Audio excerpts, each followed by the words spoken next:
Leaning Tower of Teluk Intan, or also known as the Menara Condong Teluk Intan, was built in 1885 by a contractor named Leong Chun Chong, and the height of the tower are 85 feet and there are 110 steps. These towers are surrounded by Jalan Pasar, Jalan Selat, Jalan Bandar, and also Jalan Ah Cheong. The uniqueness of this tower is that it resembles the Tower of Pisa in Italy. This tower originally housed the water tank which supplied water to the town area and reserve during drought and fire. The water tank is located on the third floor made of 16 feet high steel, which it can hold a total of 680 cubic feet of water. The purpose and motive of this construction are to commemorate the services of British administrators and also be the landmarks of Teluk Intan.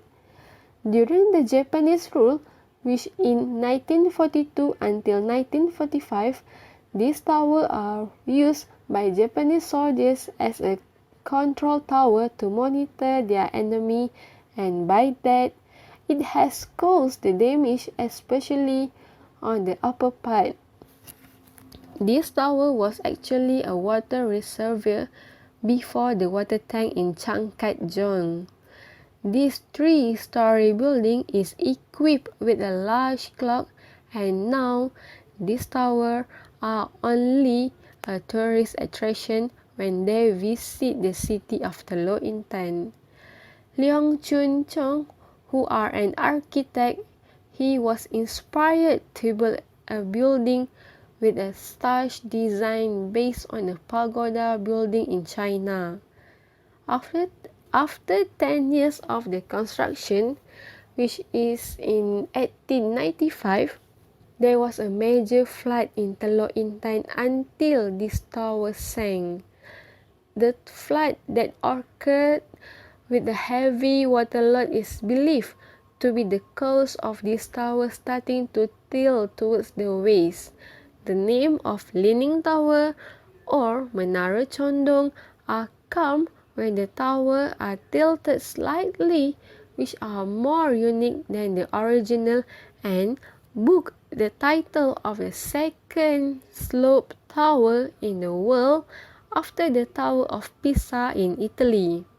More than a century ago, this landmark site was a canal route between Duran Sebatang to Sungai Perak that are built by Ma Intan and his followers.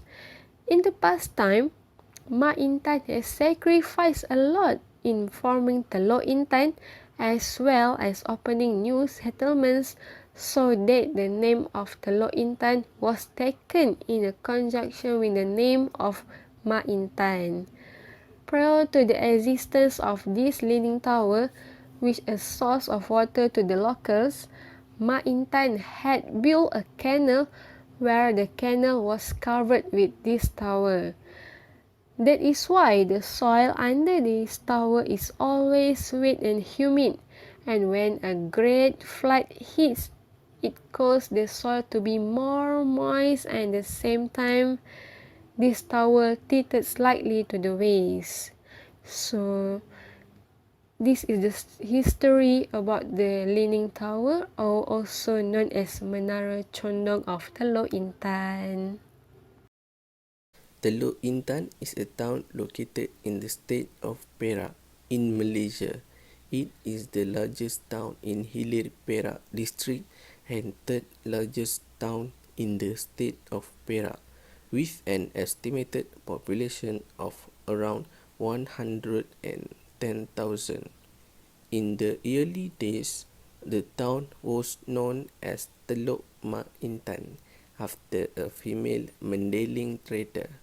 It was here that the Perak rulers held court from 1528 until Kuala Kangsar became the royal town in 1877. During the British Protectorate era, the name was changed to Teluk Anson in honor of British officer and last Lieutenant Governor of Penang, Major General Sir Archibald Edward Hubert Anson, who drew the plan of the modern township in 1882. In 1982, during the centenary of town's establishment, the name was changed again to Teluk Intan by the Sultan of Perak. The town has a number of colonial buildings and Chinese shophouses together with modern buildings and a few shopping complexes. The Leaning Tower of Teluk Intan, erected in 1885 by a Chinese builder, Mr. Leong Chun Cheong. It started to tilt 4 years after its construction finished due to an underground stream. The tower was originally used as a water tower supplying the area of the town. It had a clock at the top, which still rings every 15 minutes. The tower also served as a beacon to guide ships into Teluk Intan port. Currently, it is a local tourist attraction and no longer stores water. The area around the tower was paved with bricks and became a plaza. The main street at the center of Teluk Intan, Jalan Ah Cheong, is named after Leong Chun Cheong to commemorate his contribution. The design of Menara Condong Teluk Intan was built by an architect named Lee Chun Chong, or called as Ah Chong.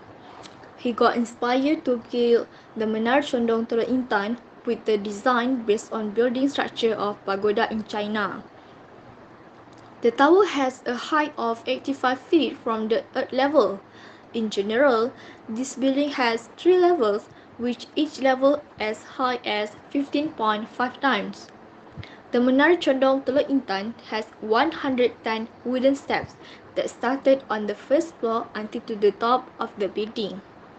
The building is looked as old as 7 levels from the outside, where the building is actually having 3 levels. Each level or veranda of the Menara Condong Teluk Intan was featuring a 6-foot wide and low wall walkway decorated with greenstone.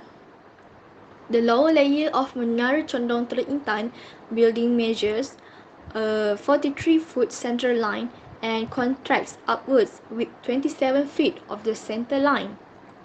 The water tank is located on the third level, as high as 16 feet.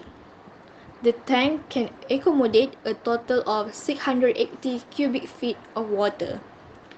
In the building of Menara Condong Teluk Intan, it has a roof that looks like a branch of banana and 3 porches that curve around the building as it looks like the porch is hiding the arrangement of the brick. The building of Menara Condong Teluk Intan was built with a high quality wood and stone so that the building is still intact and can be last longer as it is still becoming the focus of the people to visit. It also developed a wood fence on each floor for the safety of their visitors who are come to visit the building. The water tank is made from steel, in which it can accommodate the water in it as it will be useful to the people around Teluk Intan. The Menara Condong Teluk Intan has a well under the building that, containing 13 feet of water, has a weighing of the structure of the building from the tremors in its surrounding. The stairways are useful for the visitor to climb up to the stair of the building and they can oversee the view of Teluk Intan from the building. The stairs are very steep, in which the visitor have to climb to the stair one by one to prevent unwanted things from happening when climbing to the top of the building. Inside of the building also decorated by old picture, historical effects and events occurring on the wall that include the development of Menara Condong Teluk Intan and also the picture of the clock which is bought from London. The mechanical clock is made by a firm named J.W. Benson Lutgahil. A pulley of the clock is used to move the clock on the building. The ceiling of the top building is made from iron, in which there is a hole in the middle of the ceiling. There is a small staircase that can be pulled up to climb to the top of the building. So, in this documentary, we use the audio, video and image as the medium to convey the information about the Menara Condong Teluk Intan. With this medium, people can be more understand about this heritage building and what we want to deliver. So, first medium, in this documentary, we use the audio. The audio is about the introduction and also the content of this building. We use audio to deliver our message in this documentary because it can engage with the audience. It also can increase the production value and it can help us to deliver the detailed information to the audience about this Menara Condong Teluk Intan. In addition, as this medium is one of the types of audiovisual, so we use it to make our documentary become more attractive if it is described in the form of video only. Audio or sound recording can also be reviewed by anyone online through news services. The non-disposable audio or sound recording such as making a tape are valuable because it allows us to create content without interruption, even for multi-person communication purposes. Unlike video communication, audio or sound recording rarely focuses on the capturing device. Next, we use the video. We use the video as our medium to do our documentary. It is because it is help in understanding the present world. Video documentary assists in understanding the current world because many of the available documentary film the past event that happened and affected to the whole world. The video documentary depict the different perspective of the world, hence help in the changing of the policies in some countries. Video documentary encourage creative and critical thinking concerning the world and give facts that help in the elimination of any superstitions and myths that are still in existence. In this documentary, we use the video as the YouTube, which is the YouTube video. It is about the Menara Condong who is belong to the Abah Haji, which entitled Bahagian Dalam Menara Condong Teluk Intan yang ramai tidak tahu. So, next we use the image. In this documentary, we also use the image as one of our medium to explain more about Menara Condong. With this medium, people will be able to see what is inside the Menara Condong building more closely and clearly. Images are very important in this documentary because it is also one of the types of audiovisual that can be used as evidence against a place and can be used as a platform and medium to convey information.